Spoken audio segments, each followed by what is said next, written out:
It's not productive, given the history of U.S.-Iranian relations, to be seen as meddling.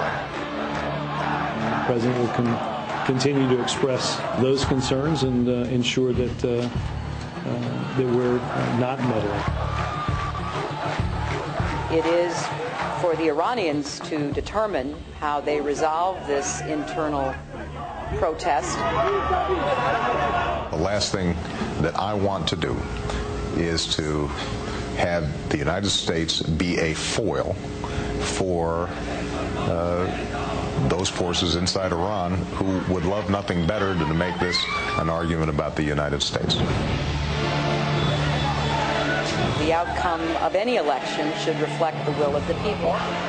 There should be no distractions from the fact that the Iranian people are seeking to let their voices be heard. And there you have a sampling of the administration's timid response to the crisis in Iran. Hundreds of thousands of Iranians have been putting their lives on the line to stand up in the name of freedom, while the leader of the free world has barely noticed. And that is our headline this Monday night, in defense of democracy. Now, White House spin master Robert Gibbs said today that the president has been moved by the images that he has seen on television. Well, that's nice, but the administration maintains that they don't want to be a foil for the Iranians to crack down even more on the protesters. Now, what exactly that means, considering protesters have been killed and beaten, is a little unclear. But what is clear is that this president needs to learn a lesson from one of his predecessors. Now, back in 1981, the Soviet-backed Polish government cracked down on the pro-democracy trade union federation known as Solidarity. The leaders were locked up and martial law was declared as the Soviet proxies tried to stamp out dissent. Now, 2 days before Christmas in 1981, President Ronald Wilson Reagan addressed the nation and the American people, and he had this to say about the situation in Poland. I urge the Polish government and its allies to consider the consequences of their actions.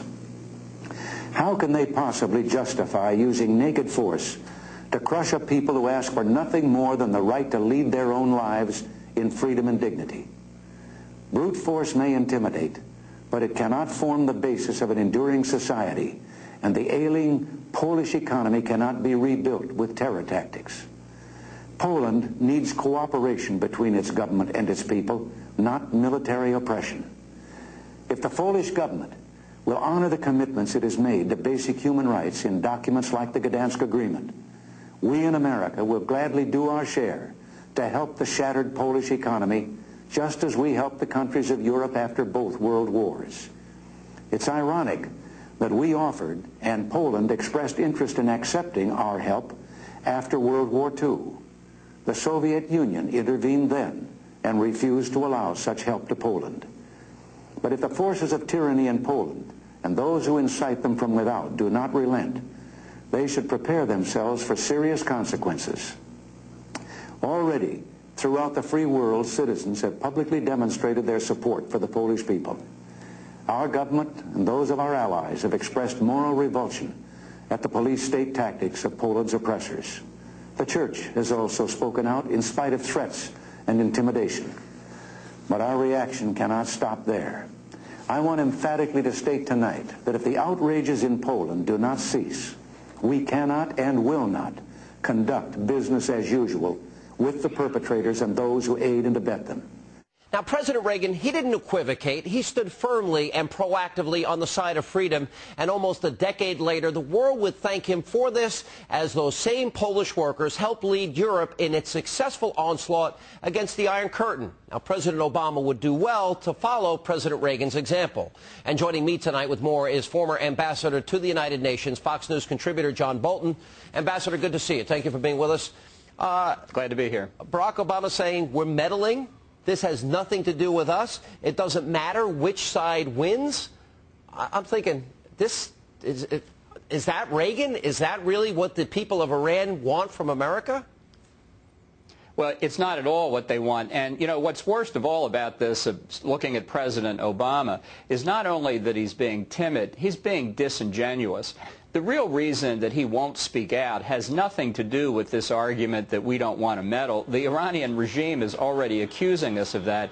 The real reason is the president is determined to find a way to try and negotiate with the regime, with Khamenei, with Ahmadinejad about their nuclear weapons program. This is a policy doomed to failure, but it explains why he won't speak out in defense of representative government and individual liberty in Iran. Well, is that why that he basically has signaled that he will work with them regardless of who wins out here?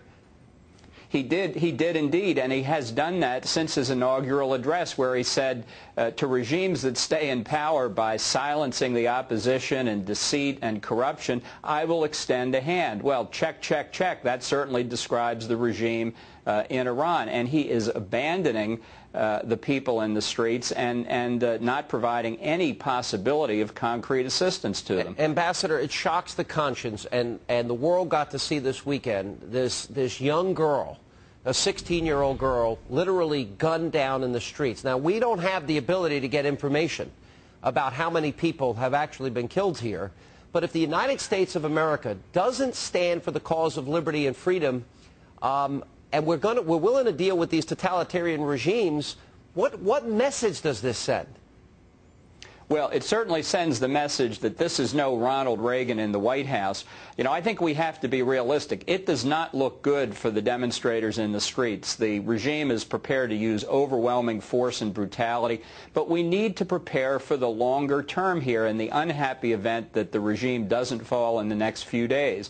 And that means the president ought to make it clear, as Reagan did, that he does not stand with the regime going forward and that he's prepared to provide assistance to the dissidents inside and outside Iran. Do you think, and I've been making the case that Mousavi, who started the Iranian nuclear weapons program, and Rafsanjani, I don't really see them as the moderates that our media is pointing them out to be, do you? No, not at all. Look, Mousavi has two choices at the moment. He can either surrender, which he's not yet done, or he can cross the Rubicon and declare this regime is illegitimate. And instead, what he's trying to do is have the best of both worlds. He's equivocating, and I'm afraid that what that means is that the dissidents are without effective leadership and the regime will divide and conquer. That certainly seems to be what it's doing on the streets. What do you think of Ralph Peters? He says our silence is complicity, and that by Obama and the administration being silent, that it represented a green light to the mullahs for a crackdown. Well, I think it's mostly right, except I would say this, because including during the Bush administration, we did not prepare adequately for this potential revolutionary moment.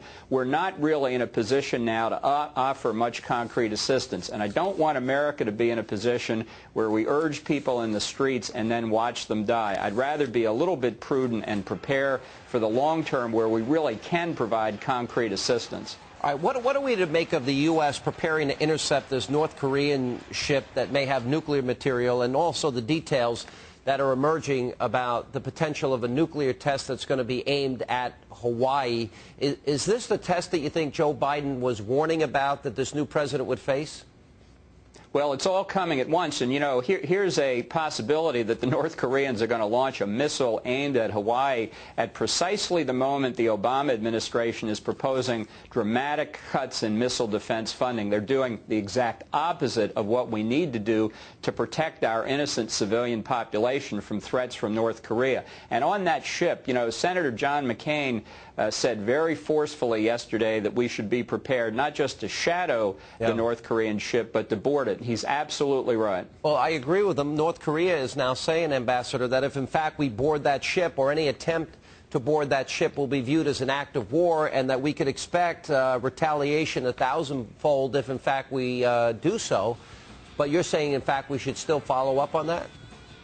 It would be an act of self-defense by the United States. The North Koreans have already said that they want to end the armistice of 1953. They're the ones that are threatening us. We're entitled to act in self-defense, and we should. All right, Ambassador, thanks for being with us. We'll continue to monitor the situation. Thank you.